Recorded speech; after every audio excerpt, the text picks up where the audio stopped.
Hip hop স্টাইলের মেয়েটা, যে মেয়েটার ওড়না এতক্ষণ ছিল গলায়, এতক্ষণ কই ছিল, ওই মেয়েটা দেখবেন ওড়নাটা টেনে মাথায় দিয়ে এরকম মুনাজাত ধরতেছে, আল্লাহ আল্লাহ, একটা সক্কা, আল্লাহ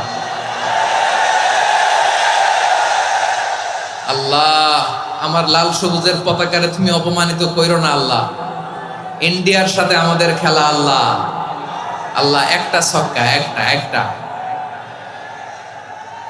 পুরো পুরো খেলা জুড়ে এই মেয়ের ওড়না ছিল গলায়, কিন্তু যখন এক বলে 6 রান দরকার, ওড়না চলে আসছে কোথায়, মাথায়। আবার মুনাজাত আসরে নাই। ঠিকই বাংলাদেশের দামাল ছেলে এমন এক শট মারলো, বল চলে গেল স্টেডিয়ামের বাইরে, ছক্কা, জিতে গেলাম আমরা।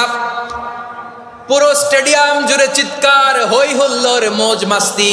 যেই মেয়েটা মাথার মধ্যে ওড়না দিয়ে এতক্ষণ সুবহানাল্লাহ সুবহানাল্লাহ বলে আল্লাহর কাছে